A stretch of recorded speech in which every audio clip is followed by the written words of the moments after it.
Welcome to the INFOWARS Nightly News. I'm David Knight. It's Thursday, January the 30th, 2014, and here are our top stories.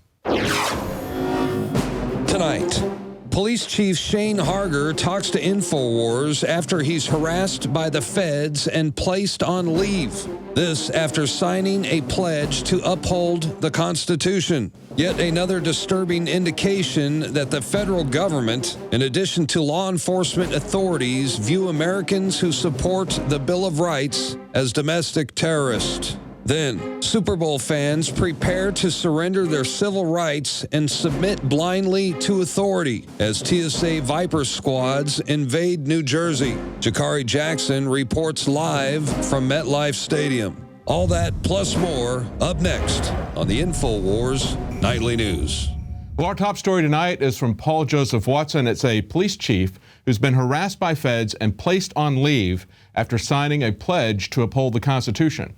Now, this is all being driven by the TSA. This is where it all originated from. We have an interview with this police chief Shane Harger, as well as with Sheriff Richard Mack. That is going to be at the end of the program. It is a vitally important issue. This is a case of those who openly disobey the Constitution, who are not even officers of the law. They're not sworn officers of the law, and they're coming after those who are and who have sworn to uphold the Constitution and take that oath seriously. So stay tuned. At the end of the program, we're going to have an interview with the Sheriff Mack, as well as with the police chief, who has just been dismissed and put on administrative leave. Tonight there will be a meeting, although we don't know the results as of the time of the news as to whether or not he will be fired, but his entire police department has been disbanded at this moment. Now, if you want to know why this is really important, you have to look no further than Fullerton, California, because we see there some more aftermath of the death of Kelly Thomas. That's the homeless man who was beaten to death by a gang of cops over an extended period of time. It was captured by video camera. And in this article, we see that cops are laughing about having a license to kill. This is a Fullerton resident who was arrested after protesting the acquittal of officers who were involved in the death of Kelly Thomas. One of the cops leaned over the protesters and with, quote, malice in his voice said, "There's a pack of 12 cops waiting to smash your effing faces in." Now, this is consistent with what we were told and we saw in the video of what the cops did to Kelly Thomas when they killed him. They threatened him. He said, "Do you see my fists?" This is the cop speaking to the homeless man who was on the ground. "They're getting ready to F you up." Now, just remember, Kelly Thomas, as the article points out, was a mentally disabled homeless man. He was beaten, tasered, suffocated, and pistol whipped as he lay on the street corner being sat on by no less than 6 police officers. This went on for 25 minutes, and he can be heard as he's dying, pleading for his daddy, saying, "Daddy, Daddy, they're killing me." This is where it's headed if we don't stand with the constitutional sheriffs and peace officers. We need to roll this back. These lawless law enforcement officers, quote unquote, they're disobeying the Constitution, they're disobeying the law, and they're becoming a dangerous gang of thugs. And in many cases, like this case here in Fort Worth, we see that we have police officers who are not trained and, of course, are not held accountable for what they do, even though they're not trained. We have no charges filed against a cop who shot a 72-year-old on his own driveway. Now, yesterday, a grand jury in Fort Worth declined to charge a Texas police officer who killed a 72-year-old man on his own driveway after arriving at the wrong address to investigate a burglary alarm. Now, take a look at this picture we have. You can clearly see that there's 409 where he was called, or 404, the two addresses that are in question. They're on opposite sides of the street, of course, because even numbered ones are on one side of the street and odd numbered ones are on the other side of the street, as in all cities, as all police officers should know. But even more so, this was stenciled on the curb of both houses, as well as on the mailboxes. And the police have put this out as if the man came at the police officer with a pistol. But his family is saying that he was shot in his own garage. They say that there was a campaign of misinformation. And interestingly enough, one of the neighbors is a former Fort Worth council member. That's Becky Haskin. And she said that the police officer was a victim of his own inexperience. She said he just unloaded his gun in rapid fire. That's what I heard. It woke me up. I thought it was in my backyard, just rapid fire, one round after the other in quick succession. 7 rounds he emptied into this 72-year-old man. Not giving any warning, not backing off, not assessing the situation, not even understanding what address he was at. Now, that may not be something that's worthy of murder, but it is certainly manslaughter, and it is certainly something that he should not be on the police force. It remains to be seen whether he's going to be taken off. He will probably, given past experience, will be kept on the police force.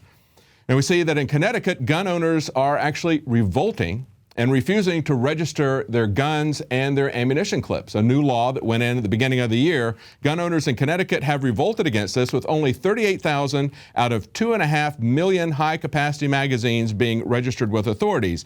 Now, this figure of 2.5 million, 2.4 million, comes from a 2011 Office of Legislative Research study that found, quote, there are over 2.4 million large-capacity magazines in Connecticut that originated at the retail level. Now, of course, that doesn't even include those that were not purchased at retail level. And the danger of this is that we all know that registration precludes confiscation. And just as we saw with the previous story, when the police come to your home to look into the fact that you have guns, they may very well be afraid of the fact that you might shoot them. And we've seen over and over again that the police are given carte blanche to kill anybody that they feel concerned about, if they're scared in any way whatsoever, or feel like they're threatened in any way whatsoever. And many of them feel threatened just knowing that you have a gun. This is a very serious issue. This is something that the feel-good liberals have thrust on people, but we understand what's behind this. We know that it is a prelude to confiscation, and it creates a very dangerous flashpoint situation between citizens and an out-of-control police departments. Now, all of this, what we hear from this police officer we're going to be talking to at the end of the program, all of this is not a game. It's not a political game. It's not a Simon Says game. When Obama talks about being a dictator, when he talks about using the executive order, we need to take that very seriously. And unfortunately, there's only a handful of congressmen, people in the legislative branch, congressmen and senators who do take this seriously. One of them is Mike Lee, and he confronted Eric Holder today and asked him about what authority he had for these executive orders. And Holder said he couldn't explain the constitutional basis for the executive orders because he hasn't read the legal analysis, or at least hasn't seen it in a long time. Now, look at this article before we go to the sound clip. Lee had based his questions on a standard legal test, and this is something that came from a Supreme Court decision where Judge Robert Jackson said the president's authority to issue executive orders is strongest, and he lays out 3 points. He said, number one, when he's acting with the backing of Congress. In other words, when he's following a law that Congress has put out. It's more dubious, he says, if he issues an order pertaining to a topic on which Congress has not passed a law, and it's weakest when the executive order is, quote, incompatible with a congressional command. And of course, we're seeing that over and over again. That's precisely the point that Obama says he wants to make these executive orders, because he doesn't want to listen to Congress or wait on Congress or wait for the laws to be passed as they are prescribed to be passed in the Constitution. Here's that clip. So in which of those three categories would you put the president's decision to delay the enforcement of the employer mandate? Is that category 1, 2, or 3? Yeah, I'll be honest with you. I have not seen. I don't remember looking at or haven't seen the analysis in some time. So I'm not sure where along the spectrum that would come. How about the executive order that he proposed last night with regard to minimum wage? Would that be category 1, category 2, or category 3? Well, again, without having delved into this to any great degree, that would. But you're the Attorney General. I assume he consulted you. Well, it's imperative within our constitutional system that we not allow too much authority to be accumulated in one person. And it's one of the reasons why we have a constitution, is to protect us against the excessive accumulation of power. Well, as he pointed out, you're the Attorney General, but of course we all know that Eric Holder is an Attorney General who, if he enforces a law at all, he enforces it very, very selectively. He could care less what the law is, and neither could Obama. Now, our task here at INFOWARS is not only to inform you about what's going on, but to educate you as the media and the government are trying to misinform you and to keep you in ignorance. Take a look at this report on the price of gold from Calgary Television. Some investors aren't confident that with what gold is backed by, or if it's backed by anything at all, as compared to something like the U.S. dollar.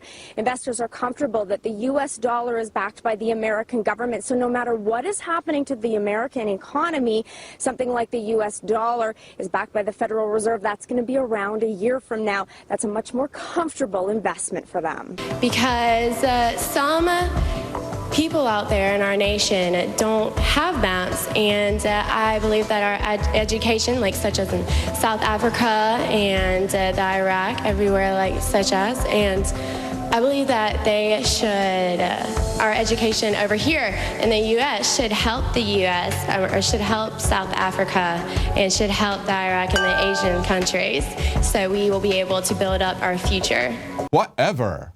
I mean, it's great that we've got some comic relief with all of the serious news tonight, but it is really disturbing to see somebody that is part of the mainstream media in Canada that is so uninformed about gold and the nature of fiat currencies. She says that investors are not comfortable with what gold is backed by. That is the level of Miss South Carolina in that teen contest. If it's backed by anything at all, but of course we can all trust the U.S. dollar because it's backed by the U.S. government, and that would be the such as Federal Reserve, which is not part of the U.S. government. What do we say? You know what, if you're watching our broadcast, you know what we're talking about.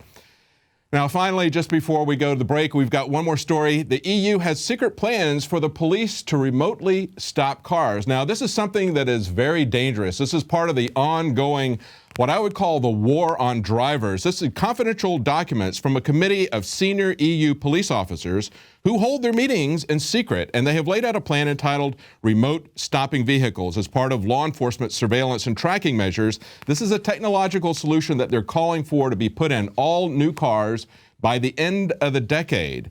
And this document was released by an organization called State Watch, a watchdog monitoring police powers, state surveillance, and civil liberties in the EU.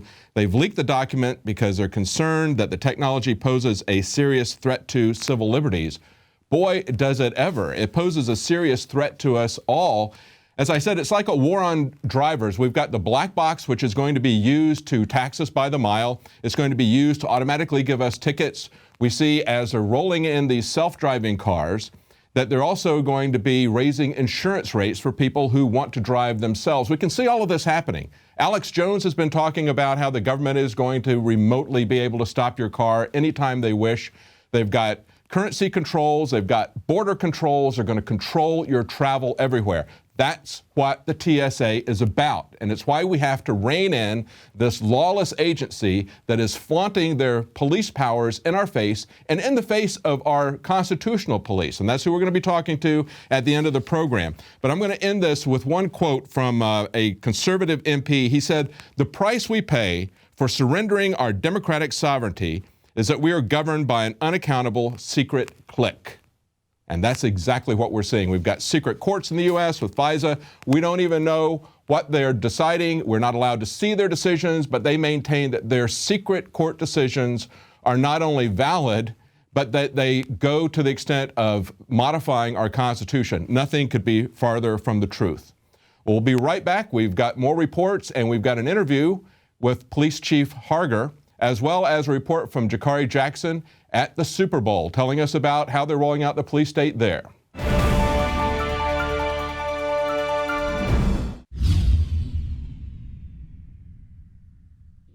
Symbols are powerful, and the globalists have hijacked the symbols of America. They've turned them into their own symbols. Well, we are restoring the idea of the true republic, not the counterfeit globalist empire, by promoting the icon George Washington and others. That's why we're rolling out an 100% made in America line of incredible pro-liberty apparel. We are repopularizing liberty.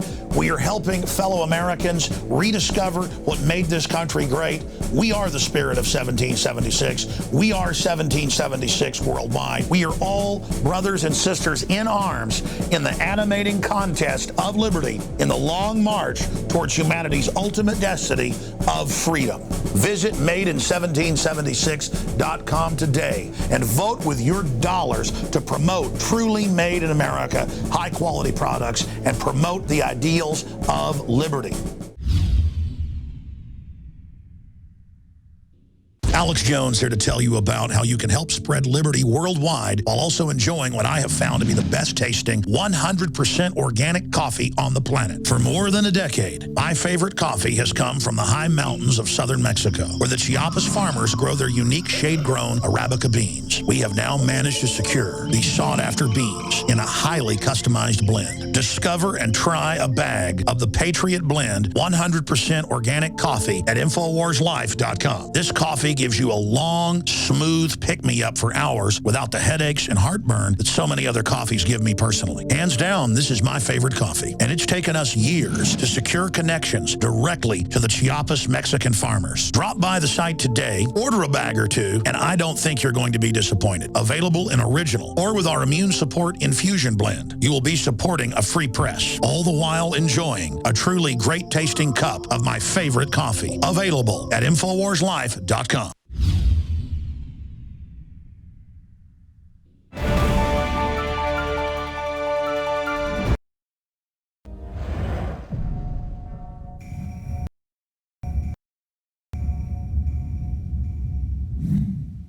A new online game teaches kids about vaccination. This vaccination is a teeny tiny bit of the flu virus. It'll teach your body how to fight the flu virus. Let's fight the flu virus!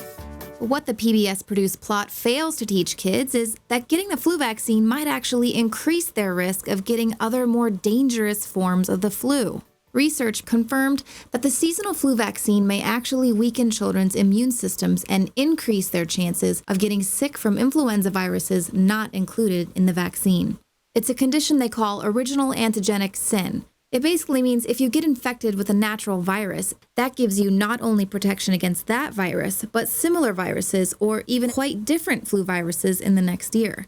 According to a professor from the Australian National University, we may be perversely setting ourselves up that if something really new and nasty comes along, the people who have been vaccinated may in fact be more susceptible compared to getting this natural infection. Now that Obamacare is being peddled to Hollywood writers, we can expect to see even more healthcare-related propaganda in children's shows. Children may be taught the importance of having health insurance and, of course, convincing their parents how important it is to sign up for the Affordable Care Act as well. One program to keep an eye on is Disney's federally funded cartoon, Doc McStuffins. The show was created under the consultancy of the Hollywood Health and Society, which is a federally funded organization through which public health and medical experts offer expert consultation, education, and resources for writers and producers who develop scripts with health storylines and information. This is the same group who will gather with members of the Hollywood elite for a panel titled The Affordable Care Act, Comedy, Drama, and Reality, Portraying Obamacare in TV and Film. Given that Obama has declared he will assert his unilateral agenda, it's clear that Hollywood is filled with eager servants ready to do the bidding of their dear leader.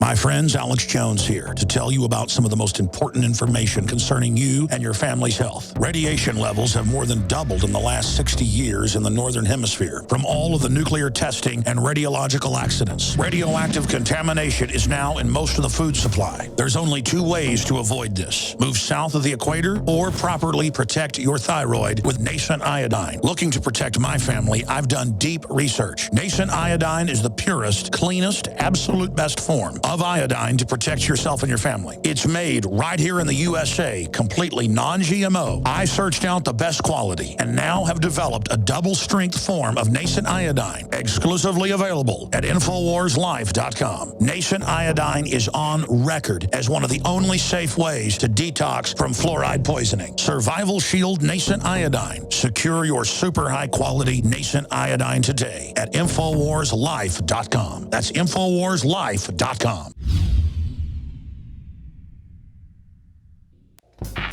We're on the march. The empire's on the run. And the InfoWars army is standing strong. Wake up your family, friends, and neighbors and break the matrix at InfoWarsStore.com. Learn the truth and spread the message of liberty with the world's most comprehensive collection of books and documentary films. Maintain a healthy metabolism and energize your body to perform at peak health with Survival Shield Nascent Iodine. Protect your family and be prepared with survival foods and emergency preparedness kits.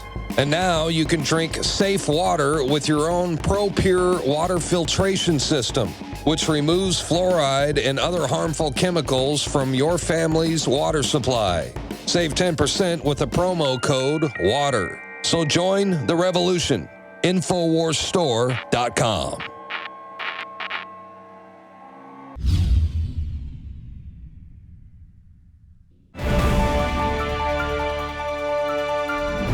Well, the Super Bowl continues its role as the poster child for the police state.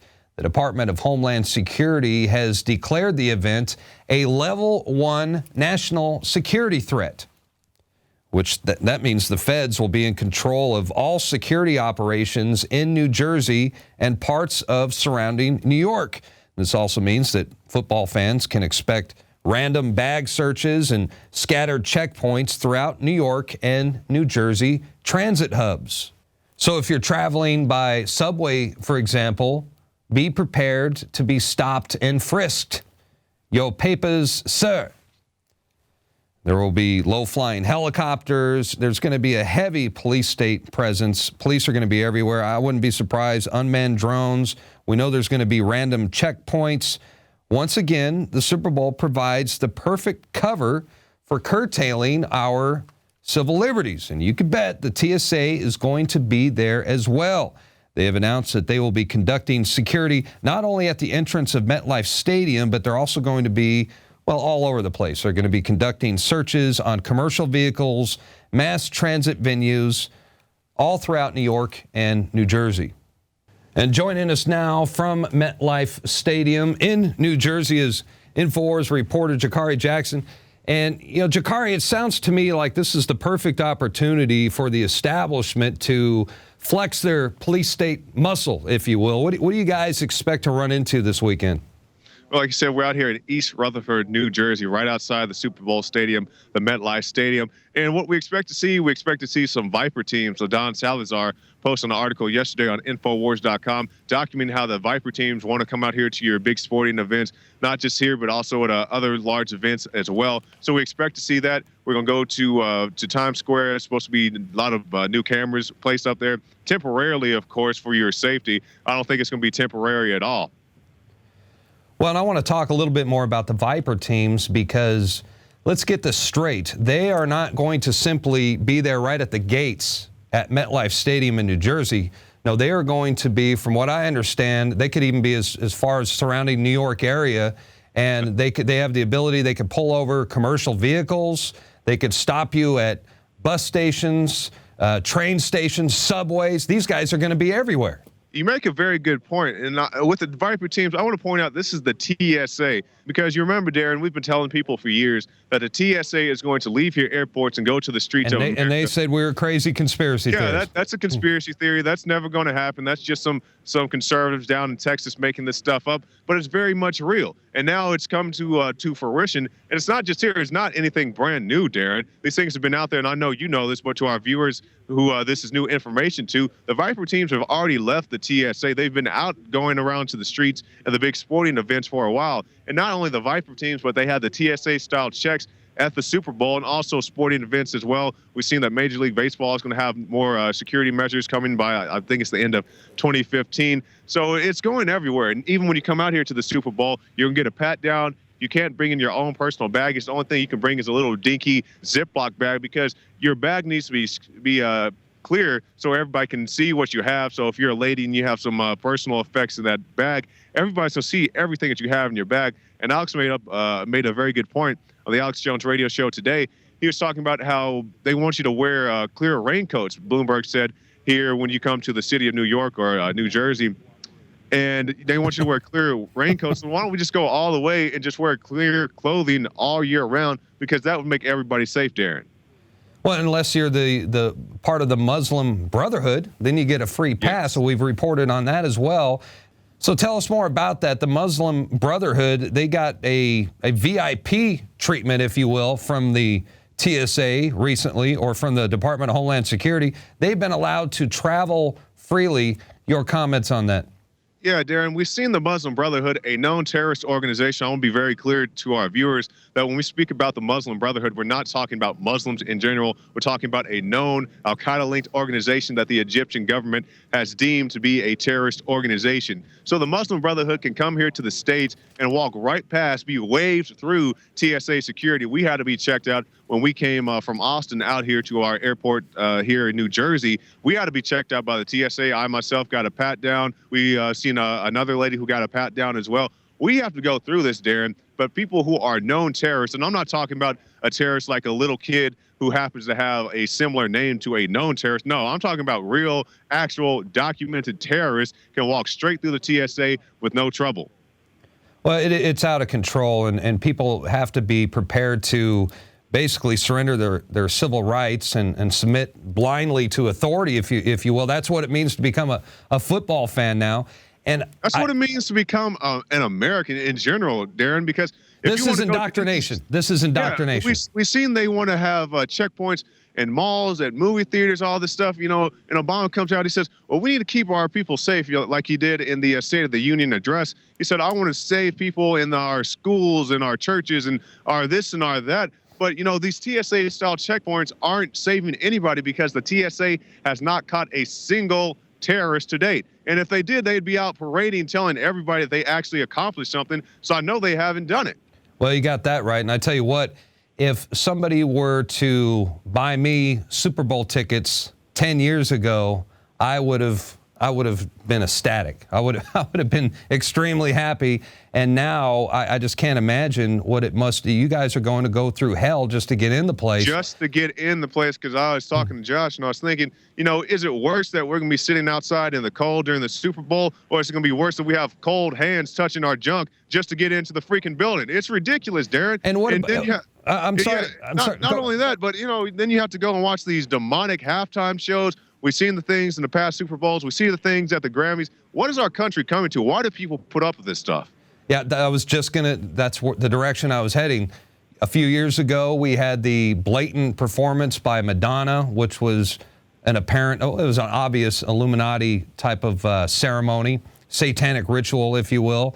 Then a couple years later, we have Beyonce. And it's not just the Super Bowl, it's the Olympics. It was a few days ago at the Grammys. Yes. You guys are going to have a pretty good vantage point. You're going to see the satanic ritual in a couple days? Well, we'll see how it goes. It's supposed to be the Red Hot Chili Peppers and Bruno Mars. So I'm not sure how their stage performances go, but we'll be here. We'll definitely be on the scene. We'll get the best footage we can, get close to the action as we can, and definitely report that back to our viewers. Hey, another thing, the days leading up to the Super Bowl, what's on the agenda? I'm sure you plan on talking to football fans and the like. What are you going to be doing the next couple of days? Yeah, we definitely want to talk to the football fans here. We were a little disheartened to realize that you can't tailgate at the Super Bowl anymore. I said to Alex in the Alex Jones radio show, we pulled up and we asked the guy, one security, I said, hey, man, where's the tailgate at? Because there's nobody out here, just a small number of workers. I said, where's the tailgate at? And he looks at me so crazy. He says, sir, nobody tailgates at the Super Bowl anymore. You know, like this was common knowledge. That's like people can't tailgate at the Super Bowl. You can have your big Pepsi pyramid back here. You can have your Viper teams running around. You can have your police state measures running around. But if you want to sit out here and grill some hot dogs with your kids and, you know, maybe crack a beer or two,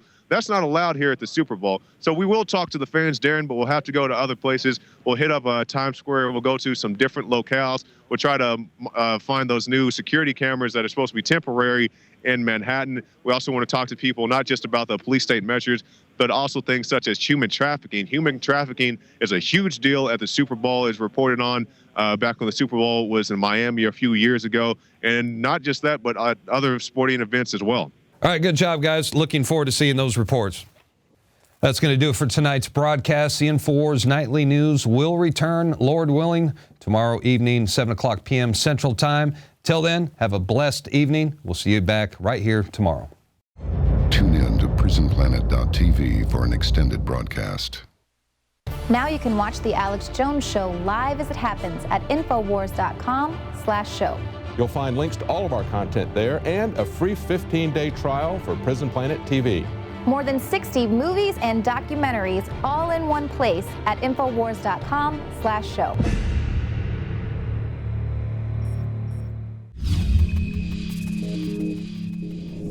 Well, as more evidence surfaces of the TSA acting as a lawless gang that is power tripping, now they're extending it to law enforcement officers, real law enforcement officers, because, of course, the TSA are not law enforcement officers.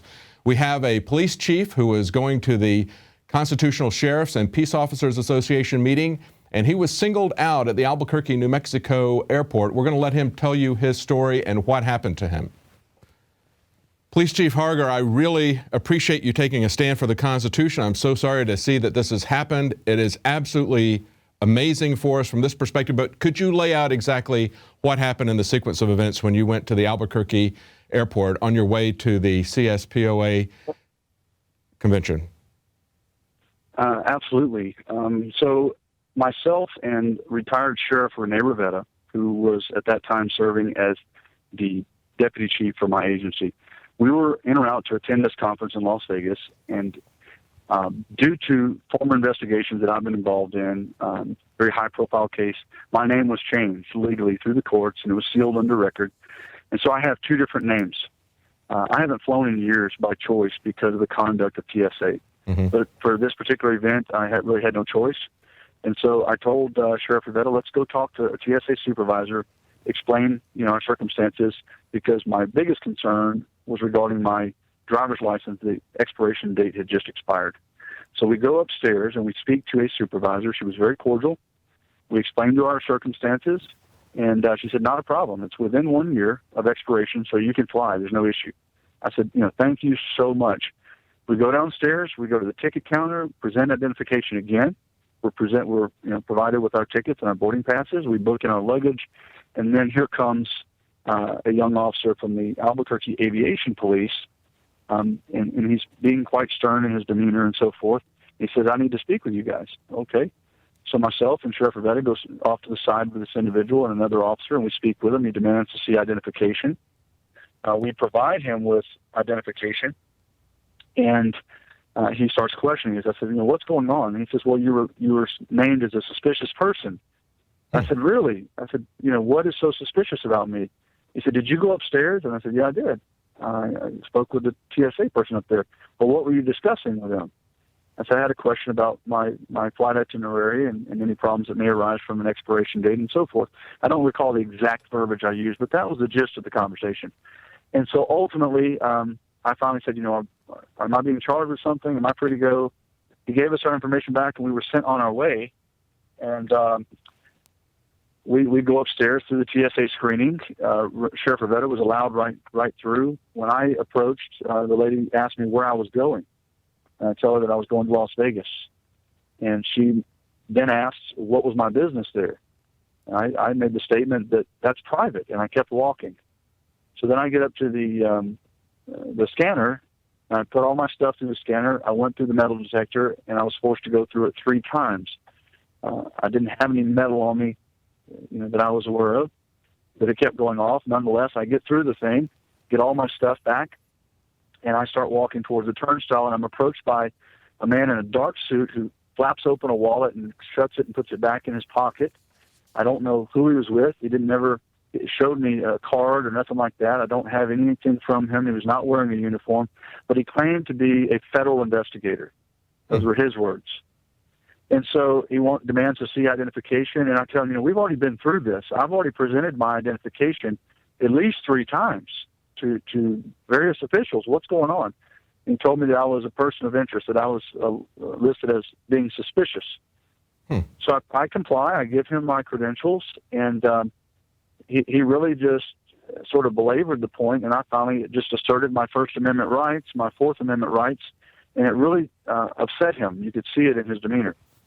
Ultimately, I gave him a scenario. I said, sir, the way you're treating me, I said, how would you like it if I were to treat you that way? And I said, just for example, you come through my jurisdiction. I don't have probable cause. I don't have reasonable suspicion. There's nothing suspicious about you, but I just pull you over and say, I stopped you because you're suspicious. Mm-hmm. And you ask me, well, what's suspicious about me? And I went through this whole scenario, and I said, you wouldn't appreciate that very much, would you? And he said, I'm paid to be suspicious. I said, really? You're paid to be suspicious of law enforcement officers? I said, I will remember that the next time I pull over a TSA agent, that they are paid to be suspicious of me, a cop. In other words, I was pointing out the idiosyncrasy of what he was saying. They're paid to treat everyone as if we are guilty. They're trained to treat us all as terrorists, even though, as we just reported, they allowed the Muslim Brotherhood to get a VIP pass when they came here. So you're Al-Qaeda, you're suspicious just because you're an American. But go ahead, tell us what happened then after did anything happen, or at that point you were allowed to get onto the plane? Well, he starts closing distance on me, becoming increasingly more hostile, making statements that you don't cop an attitude with me. Do you understand? So he's speaking to the chief of police as though I'm a convicted felon on the street who's in the process of committing some crime. Mm-hmm. And ultimately, the aviation police sort of got between us and allowed us to be on our way. And we did. We'd stopped off at our gate. We got a jug of orange juice. Was just getting some refreshments, and a person in plain clothes walks up and takes our picture and walks off. Oh, and I really? thought, that is just so odd. So we get on our plane. I had no carry-on. Once we land, we get our baggage. My baggage had been searched. Huh. They turned on my laptop computer, attempted to access my laptop computer. Wow. And, I thought that was suspicious. And so we go to this thing. I didn't know what I was getting into when I went to this Constitutional Sheriffs and Peace Officers Association meeting. I knew very little about it. But once I got there, my eyes were opened. I saw a group of men and women, law enforcement, decorated law enforcement officers from all over the country, painstakingly constructing documents to help preserve our American way of life. Mm-hmm. Men, grown men, with tears rolling down their face, grieving over what was happening to our country. And I realized I'm onto something here. This is bigger than all of us. This is about our God-given rights. And so I signed on. I got on board wholeheartedly. And I left feeling refreshed. And so once I left, I get to the airport, no problems going through Vegas. I did refuse to go through the nude scanner X-ray machine.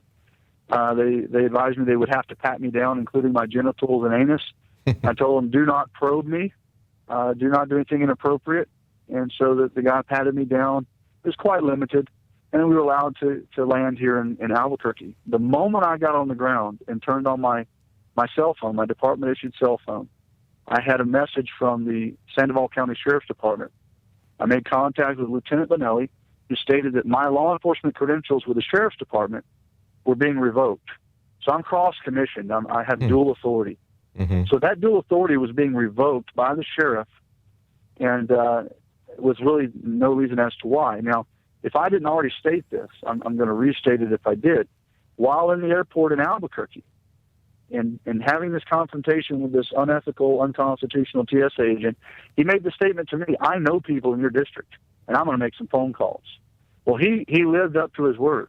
He contacted Sheriff Doug Wood of the Sandoval County Sheriff's Department, made his allegations. Now, the key thing to remember is Sandoval County has nothing to do with Bernalillo County, which is where the airport is housed. So he had no jurisdiction over this issue. It was unethical for a lot of reasons, but Sheriff Wood then made a complaint to my agency, and I was called in on my day off, placed on administrative leave, ordered to collect all handguns, badges, commission cards, uniforms, equipment from my officers, and then to report for a town hall meeting tonight at 6 o'clock. Wow. You know, what you experienced in this trip, you saw where this is all headed, because the TSA is the tip of the spear on tyranny. You saw arbitrary power being exercised by these people, treating everyone as if they are a criminal suspect without any cause. And then you go to this convention and you see sheriffs who understand where this is going. I've talked to law enforcement against prohibition. It's retired prosecutors and sheriffs and police chiefs who have come out against prohibition because they've seen the corruption. And you have seen the corruption of tyranny and the suspension of due process that we all go through when we travel. And now, of course, they're rolling the TSA out. It is the Travel Security, Transportation Security Association. It's not just airports. They're rolling it out everywhere. And they're rolling it out at the Super Bowl this weekend. They're going to be everywhere in everybody's jurisdiction. And how do we roll this back? Well, I can tell you that if I'm not removed from my position, they will not be in my jurisdiction. I won't allow it. My citizens are not going to be subjected to unreasonable searches and seizures, unlawful detentions, pretended legislation. It's not going to happen. in my jurisdiction if I'm left in office. And my personal feelings are, until the people recognize that the power lies within the Constitution and within them to stand up and do something about this, when people nullify this pretended legislation, when they refuse to submit, whose pants is TSA going to stick their hands down if everyone says, you're not doing that to me? Yes. Find someone else. Are they going to probe each other? Are they going to grope one another? Well, what they did the first year that it was the first Thanksgiving after they put all the naked body scanners in, we started organizing an opt-out campaign, and that started going through the web. It looked like it was picking up a lot of momentum. And so what they did was they just shut down all of the scanners, all of the searching procedures on the busiest travel day of the year because they didn't want to see people opting out and shutting the system down. So we do have power. And one of the things that people can do is to support the Constitutional Sheriffs and Police Officers Association that Sheriff Mack has. He's got a legal defense fund for you. Is there anything that we can do for you other than when I talked to you initially, you said that you would like prayer, that you were not seeking out the spotlight, you're not trying to be the tip of the spear on this, and obviously it was just your first exposure to the organization, but is there anything that people can do directly to help you? You know, I would love to see people first and foremost hit their knees and intercede on my behalf. I mean that sincerely. Secondly, write your own elected officials, whether they be elected chiefs or elected sheriffs, elected governors, senators, whatever the case may be, and voice your opinions and let them know you don't want to be subjected to the same thing that these other people are being subjected to. The true victims in this matter is my citizens within my village. My heart goes out to them. We only have a meager 252 citizens. It's a historic village. Bless their heart, 125 of them signed a petition showing their solidarity for our police department in our efforts to clean up our town. Wow. And that means the world to me, and no one can ever take that away. They might take away my job, but they won't take away the fact that I have the support of law-abiding citizens who want to be left alone. And, you know, Yes. At the end of the day, that's all I think anyone wants, is just to be left alone. Life, liberty, the pursuit of happiness. They don't want people getting into their business and telling them how to live. I can't tell you, Police Chief, how much that means to people. We are tired of being seen as the enemy by our own government. The same sort of thing that you experienced at the airport, we're experiencing that everywhere. We experience it not just at the airport. Unfortunately, we experience it on the streets most often from our various police departments. We see these reports coming in all the time from across the country. I can't tell you how much we appreciate what you've done and the integrity of standing up for the Constitution, doing something that controversial. It shouldn't be controversial, but we hope that people will support the Constitutional Sheriffs and Peace Officers Association, and we hope that people will support you in prayer. And you have our prayer tonight. Thank you so much. Thank you, Police Chief. Bye-bye. Bye-bye. So we wanted to talk to Sheriff Mack and find out what this controversial political organization is that trains peace officers and sheriffs to respect the Constitution.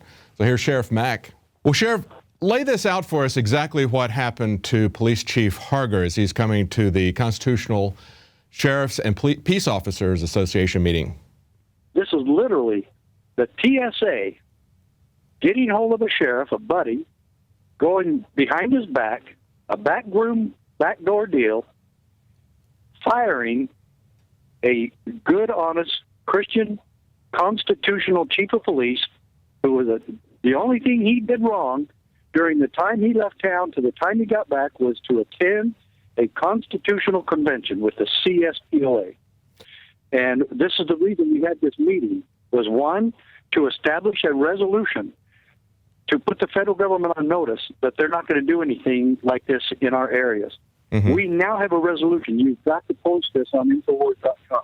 We have 8 things that these sheriffs, we have 41 public officials, now 42, and it's counting. We get more every day. But after this conference, the sheriffs and chiefs of police and peace officers and county commissioners and everybody who attended this, there was about 75 people, all agreed that this was the right thing to do, that we were going to put the IRS on notice, we're going to put the federal government on notice, that they're not going to be able to commit crimes in our jurisdictions anymore. Yes. And now we get this blowback and this happening to one of our officers. We've been praying and praying and fighting and praying and fighting and praying so that these sheriffs and this kind of chief of police would stand for principles of freedom, stand for their oath of office.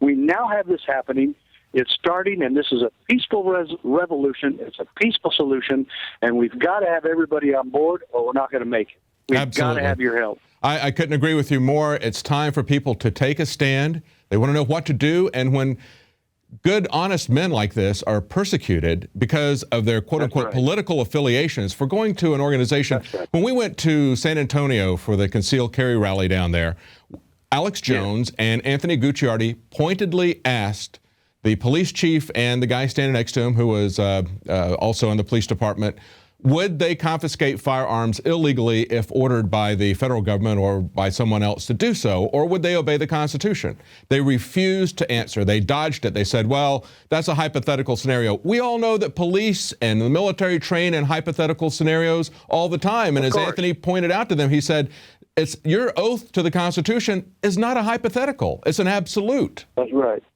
And so when we don't stand, we have to stand behind these people. Yes. That's exactly what we're doing, and that's exactly what we said at our conference. And we even have in the resolution that these men, these brave men and women, we have Sheriff Elliott from Texas, the only female sheriff that attended, she signed on to this.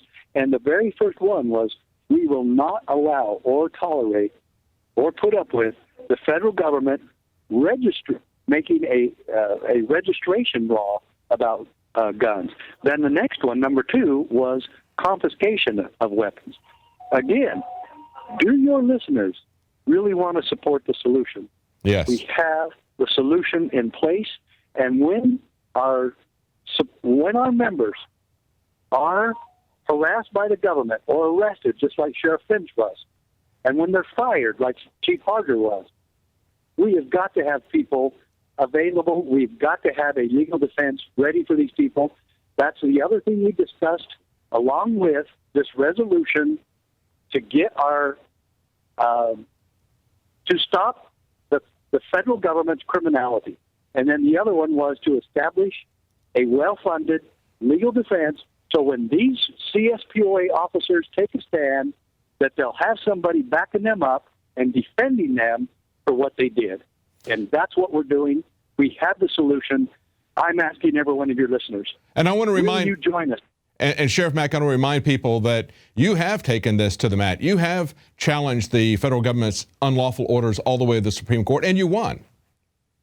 That's right, and we'll do it again if we have to. But the thing of it is, we're going to stop suing and we're going to start doing. Yes. And if your listeners are interested in the doing part of this and having them also have their rights protected by constitutional chiefs and sheriffs, that's why we're called the Constitutional Sheriffs and Peace Officers Association, because we want chiefs on board too, we want patrol officers on board, and we will train people properly to where when you ask them, will you confiscate guns if ordered to do so, they will say absolutely, and the people who have attended our conferences will tell you absolutely not. And we had sheriffs there from Utah and all over the country. Those sheriffs from Utah are ready to do business. And they were, let me tell you, Sheriff Tracy, the president of the Utah Sheriff's Association, at lunchtime, told me and several other people, I came here, I flew all night long to get here from Washington, D.C., where he had a meeting. He took a red-eye flight. He says, I am so glad I made it. The weather was bad, but I made it. I was 85% on board. Now I'm 100% on board the constitutional sheriff movement, and I'm ready to do business. Where do I sign? The wheels are turning for freedom. Let's make it happen. CSPOA.org. Thank you very much, Sheriff Mack. Thanks. See you soon, David. Thank you. Bye-bye. Well, like Chief Harger, anyone who's flown and many people who have just walked the streets of our cities has experienced the kind of power-tripping, lawless law enforcement officers that we come across on a daily basis. The TSA is the best example of that. And once we get to the point where they start prosecuting honest officers, where they can come against even law enforcement officers vindictively like this, we have really reached the end of the rope. You need to get involved. You need to support him in prayer. You need to support CSPOA.org with your money. And if you want to follow this story and help to support getting the word out, support Prison Planet TV. Become a subscriber. Right now we have a special for 5 months, but it's a way that you can follow this story and others like it. We understand where this is going, and Chief Harger saw it crystal clear. He saw the tyranny as he was flying and what he experienced when he came back, and he also saw what can happen when good men come together and swear to uphold the Constitution. Stand with us and tune in tomorrow at 7 Central, 8 p.m. Eastern. We'll have an update.